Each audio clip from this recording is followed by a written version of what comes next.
Dinosaurs बहुत ही कमाल के जीव थे। वो लाखों साल पहले धरती पर रहते थे। बहुत लंबे समय तक डायनासोर्स ने धरती पर राज किया। इस समय को हम मेसोजोइक ईरा कहते हैं। मेसोजोइक ईरा को डायनासोर्स का जमाना भी कहा जाता है।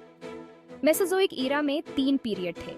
ये पीरियड्स थे ट्रियासिक, जुरासिक और क्रिटेशियस।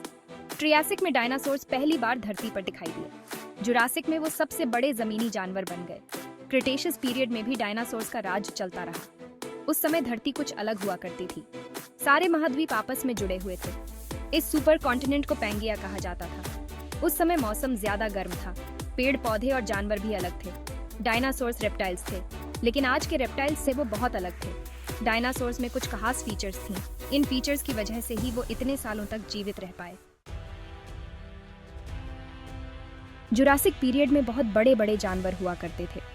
इस समय में डायनासोर्स का आकार बहुत बड़ा हो गया था। वो पूरी धरती पर फैल गए थे। उस समय मौसम गर्म और नम रहता था। चारों तरफ हरे भरे जंगल थे। सबसे बड़े डायनासोर्स में से एक था ब्राकियोसॉरस। ये एक शाकाहारी डायनासोर था जिसकी गर्दन बहुत लंबी होती थी। ब्राकियोसॉरस पेड़ों की सबसे ऊंची डालियों तक पहुंच सकता था। ये सबसे ऊंची डालियों के पत्ते खाता था। जुरासिक काल का एक और विशालकाय डायनासोर था स्टेगोसॉरस। इसकी पीठ पर प्लेट्स होती थी और पूंछ पर नुकीले कांटे। ये इसे दूसरे जानवरों से बचाने के लिए होते थे। स्टेगोसॉरस फर्न्स और साइकेड्स जैसे पौधे खाता था। जुरासिक काल के समुद्र भी जीवन से भरे हुए थे। प्लेसियोसॉर्स पानी में तैरा करते थे। उनकी गर्दन लंबी होती थी और हाथ पंखों जैसे थे। इक्थियोसॉर्स देखने में डॉल्फिन जैसे लगते थे। ये बहुत तेज तैराक होते थे और मछलियां पकड़कर खाते थे। क्रिटेशियस पीरियड जुरासिक के बाद आया। ये लगभग 80 लाख सालों तक चला। इस पीरियड में महाद्वीप अलग अलग होने लगे। इससे नए समुद्र और जमीन के टुकड़े बने।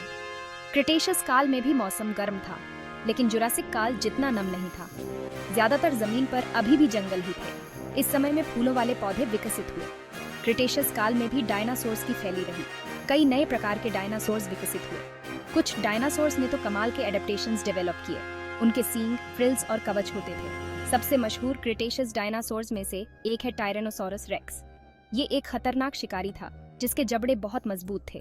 टी रेक्स के हाथ छोटे थे, लेकिन पैर बहुत मजबूत थे। ये अपने शिकार को पकड़ने के लिए तेज दौड़ सकता था। भाग 4, राजा और विशालकाय। प्रसिद्ध डायनासोर्स। डायनासोर्स हर आकार और रूप में पाए जाते थे।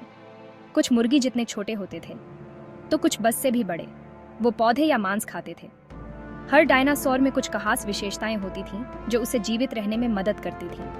टायरेनोसोरस रेक्स एक खतरनाक शिकारी था। उसका सर बहुत बड़ा था और दांत नुकीले। टी रेक्स 2 पैरों पर चलता था। उसके मजबूत पैर उसे दौड़ने में मदद करते थे। उसके हाथ छोटे थे, लेकिन बहुत मजबूत। ब्राकियोसॉरस एक नम्र विशालकाय जीव था। यह डायनासोर शाकाहारी था। इसका मतलब है कि यह पौधे खाता था। ब्राकियोसॉरस की गर्दन लंबी होती थी ताकि वह ऊंचे पेड़ों की पत्तियां खा सके। यह 4 पैरों पर चलता था। ब्राकियोसॉरस सबसे ऊंचे डायनासोर्स में से एक था। ट्रिसेराटॉप्स 3 सींगों वाला एक शाकाहारी जीव था। उसके सिर के चारों ओर एक बड़ा सा फ्रिल होता था। ट्राइसेराटॉप्स एक टैंक की तरह बना हुआ था। यह दूसरे जानवरों से खुद को बचा सकता था। वेलोसिरैप्टर एक छोटा, तेज शिकारी था। यह एक टर्की के आकार का होता था। वेलोसिरैप्टर के पैरों में नुकीले पंजे होते थे। यह अपने शिकार को पकड़ने के लिए इन पंजों का इस्तेमाल करता था। भाग 5, जीवन रक्षा के लिए बने। डायनासोर्स में कुछ खास विशेषताएं होती थीं जो उन्हें जीवित रहने में मदद करती थीं। इन विशेषताओं को अनुकूलन कहा जाता है। कुछ डायनासोर्स की त्वचा बहुत मोटी होती थी जो उन्हें सुरक्षा प्रदान करती थी। कुछ के दांत और पंजे बहुत तेज होते थे जिनसे वो शिकार करते थे। कई डायनासोर्स के शरीर पर शल्क होते थे। ये शल्क उनकी त्वचा की रक्षा करते थे। कुछ डायनासोर्स के पंख होते थे। पंख उन्हें गर्म रखते थे और साथी को आकर्षित करने में भी मदद करते थे। कुछ डायनासोर्स के सींग या नुकीले कांटे होते थे। ये उन्हें दूसरे जानवरों से बचाने के काम आते थे। इनका इस्तेमाल साथी को आकर्षित करने के लिए भी किया जाता था। ज्यादातर डायनासोर्स अंडे देते थे।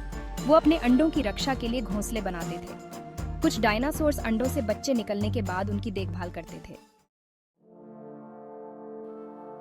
भाग 6, एक युग का अंत।